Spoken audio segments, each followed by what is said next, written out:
My name is Bob Crossman.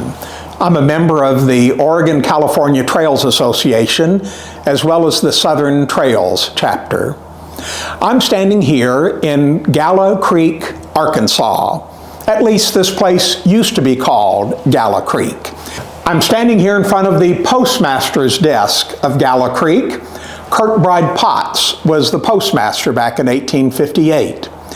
And 4 times a week, the Butterfield Overland Mail stage would stop here in Gala Creek, bringing mail and passengers.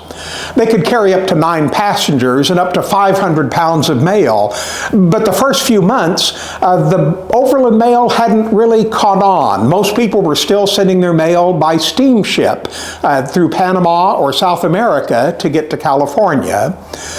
In the first 4 months, the typical stagecoach only carried 689 letters.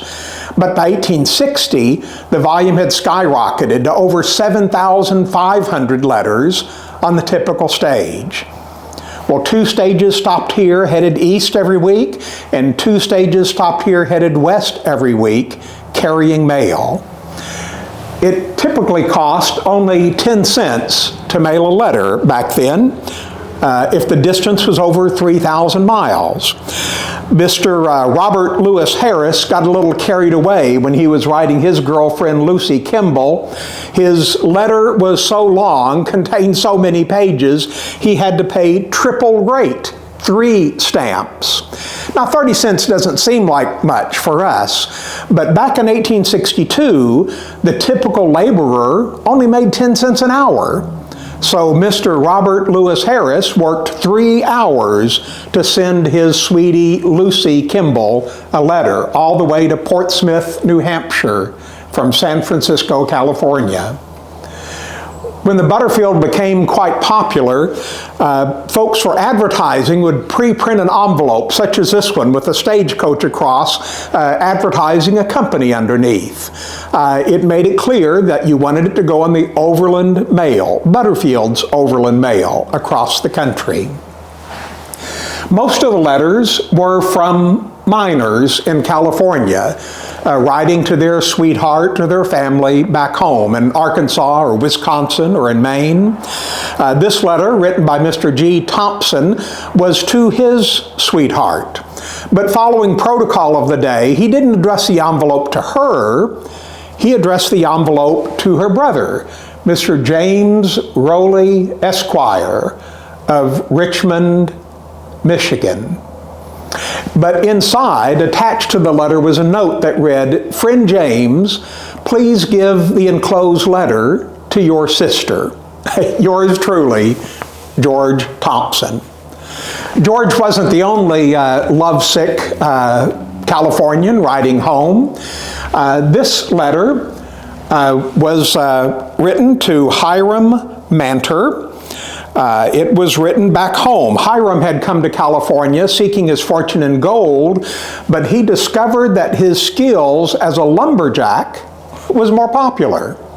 And so he wrote home, addressed the letter to his son, Hiram Manter, Esquire, of West Mills, Maine.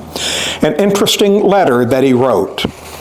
And the letter, still enclosed in the envelope, begins, Clipper Mills, California, May 30th, 1860. Friends, family at home. There is timber here that would astonish the wood choppers of Maine.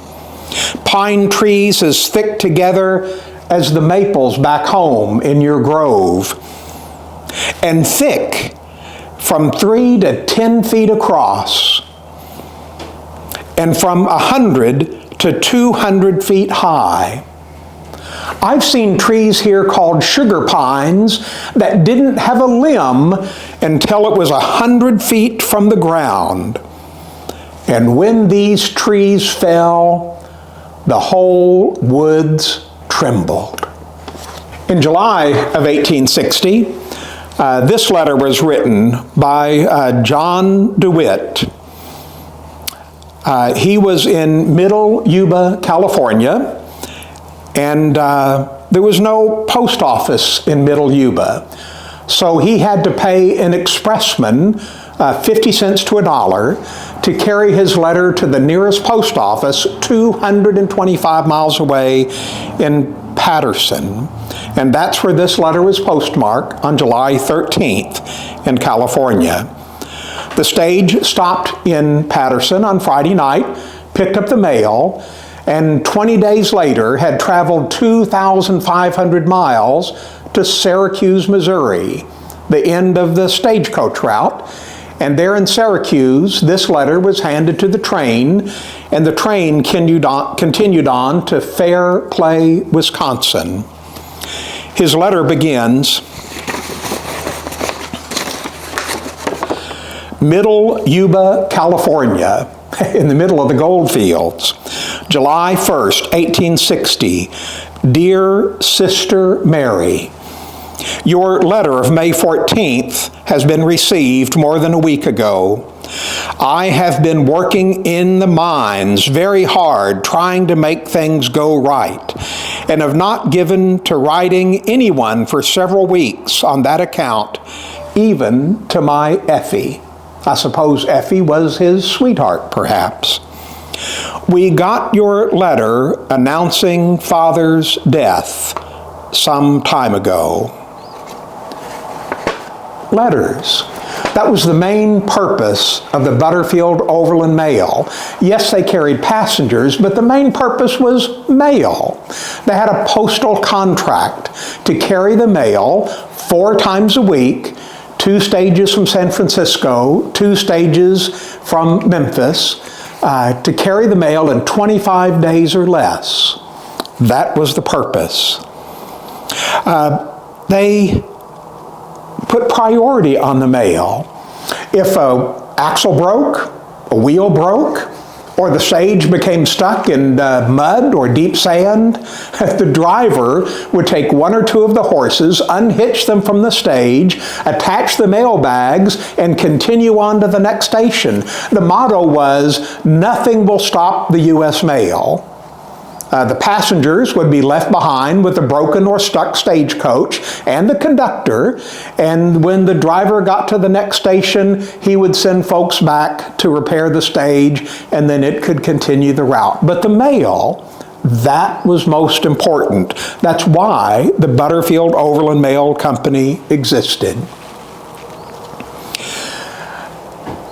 As March 1861 approached, Confederates in Texas had a bad habit of stopping the Butterfield stage, inviting the passengers to disembark, and they would confiscate the stagecoach for use by the Army. After a couple of weeks of this happening, the federal government ended the southern route for the Butterfield and moved it north, entirely avoiding all of the Confederate states, leaving St. Joe and headed into Northern California to finish their contract until September of 1864. Well, that's a bit of the postal history of the Butterfield Overland Mail. It's an interesting story about how mail was delivered, but it's also a fabulous story about the people who were writing to loved ones out in the gold fields or left behind on the family farm, relaying news of father's death or relaying news of love. That's an amazing story of the Butterfield Overland Mail.